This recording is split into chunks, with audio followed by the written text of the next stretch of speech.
Bueno, hay una situación tremendamente común y seguro que a cualquier persona de la audiencia que haya trabajado en una organización le resulta familiar. Sí, da igual si hablamos de una corporación multinacional o del club deportivo del barrio. Exacto.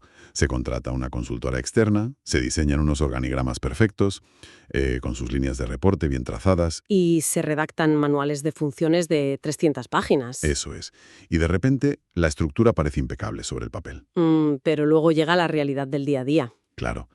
Y ahí persisten las decisiones discutidas, los conflictos silenciosos en los pasillos y sobre todo unas evaluaciones de desempeño que parecen profundamente injustas. Totalmente. Pues el propósito de este análisis a fondo es precisamente desentrañar ese misterio. Hoy vamos a hacer una inmersión en una serie de documentos recientes sobre gobernanza moderna, comportamiento organizacional y tecnología. Una mezcla muy interesante. La misión es entender por qué la gobernanza en las instituciones no se soluciona simplemente dibujando cajitas en un papel.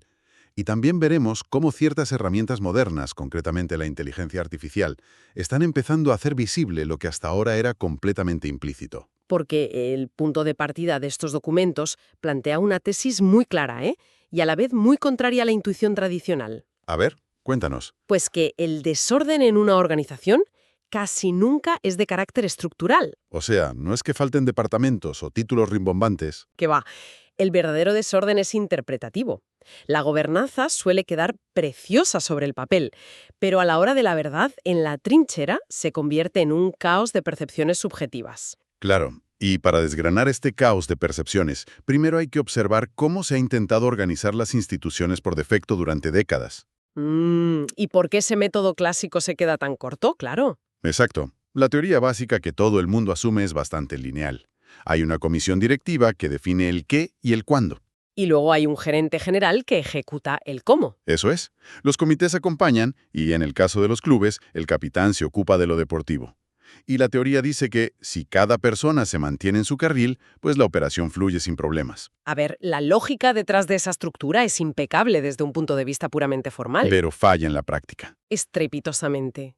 Porque el fallo ocurre al intentar encajar la complejidad del comportamiento humano dentro de un diagrama bidimensional. Ya. Al asignar un nombre a una cajita del organigrama, en realidad no estás cerrando un debate. Exacto. Estás abriendo una capa nueva, invisible y mucho más compleja. Tener ese documento redactado no evita que el gerente, la comisión o los socios evalúen el trabajo del otro de formas completamente distintas. Claro, porque no juzgan el cumplimiento del organigrama, sino su propia interpretación personal de lo que significa. ¿Eso es? A mí esto me recuerda a una orquesta sinfónica. Es como si todos los músicos tuvieran exactamente la misma partitura sobre su atril.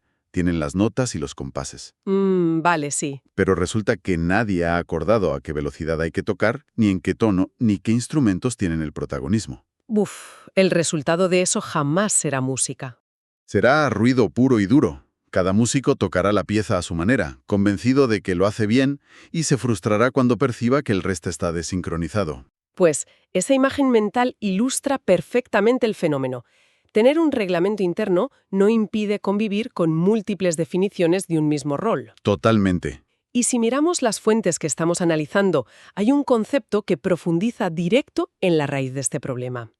Es un ejercicio planteado por el teórico Gareth Morgan Ajá. y pone en evidencia esta disonancia cognitiva en los equipos de trabajo. Se podría deducir que si se le pide a 5 personas distintas que definan un mismo puesto, se obtendrán 5 respuestas diferentes, ¿no? Exactamente. La dinámica del ejercicio de Morgan es de una simplicidad reveladora. Se pide a distintos actores clave de una institución que escriban en un papel cuál es el rol exacto del gerente general. Por ejemplo, a un directivo, a un socio histórico y a un empleado. ¿Eso es?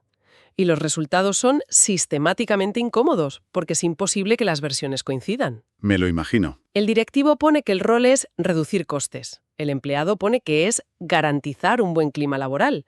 Y el socio histórico dirá que es mantener vivas las tradiciones. Madre mía. O sea que cada individuo ha construido su propia descripción de puesto imaginaria. ¿Sí? Una job description mental que solo existe en su cabeza. Y entrando en la parte más espinosa de esto me surge una duda sobre el conflicto. A ver. Si cada persona evalúa desde esa descripción mental secreta que nunca ha verbalizado, cuando estalla un problema, técnicamente ambas personas están convencidas de tener la razón absoluta desde su propia lógica. Esa es la médula del problema de la gobernanza tradicional. La mayoría de los conflictos no nacen de la mala fe o la incompetencia, nacen de premisas cruzadas. Claro. El gerente llega a casa pensando que ha cumplido de manera impecable porque está modernizando las instalaciones, por ejemplo. Exacto. Y simultáneamente, el presidente de la Junta cree que el gerente está fallando estrepitosamente. Porque su definición mental de éxito era no gastar ni un euro extra. Los dos tienen razón bajo sus propias premisas. Y el resultado de eso no es el control, es la ambigüedad total y la frustración crónica. Llegados a este punto del diagnóstico, viendo que cada cual juzga con su manual invisible, la cuestión urgente es cómo se soluciona este desajuste. Mm. Porque la reacción instintiva ante el desorden suele ser puramente burocrática. Crear comisiones nuevas o redactar un manual de 500 páginas. Y esa es la gran trampa en la que caen casi todas las instituciones.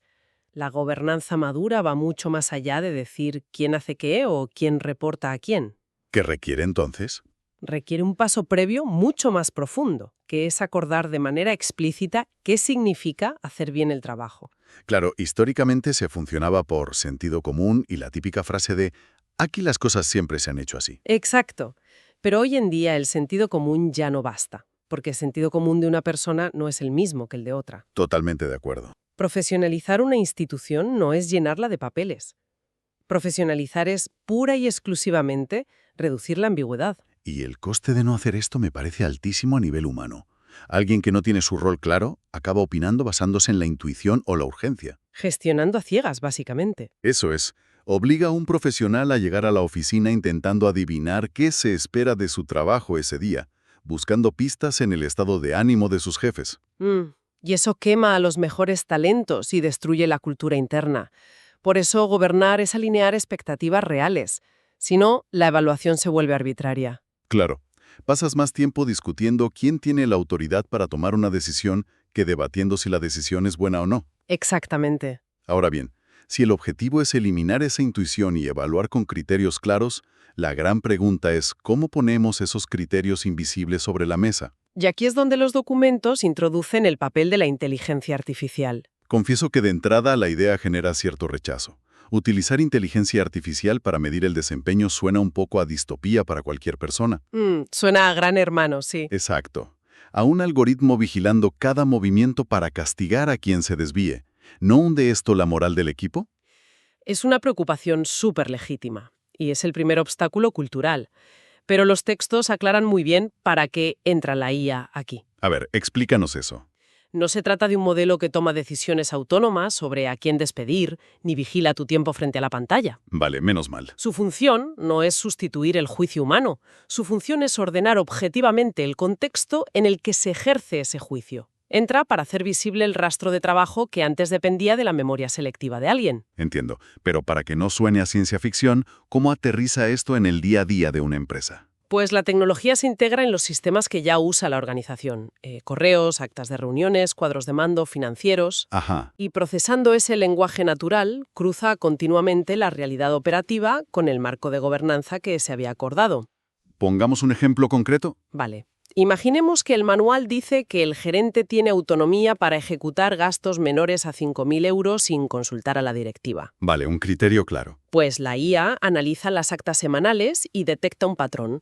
Ve que la directiva lleva 3 meses dedicando el 40% de su tiempo a debatir facturas de 2.000 euros. Ostras, o sea, actúa como un árbitro neutral. Exacto. No valora si la factura es cara, sino que dice, «Hey, atención, acordasteis dar autonomía a la gerencia», pero los datos muestran que la directiva sigue microgestionando. Eso es.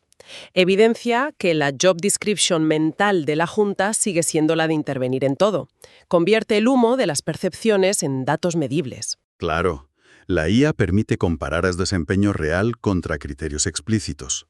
Efectivamente, en lugar de que el gerente tenga que decir «siento que no confían en mí», que es muy emocional, la tecnología aporta un espejo neutral. Muestra cuántas decisiones se toman fuera de los cauces acordados. Y la IA no evalúa a la persona, evalúa la coherencia del sistema.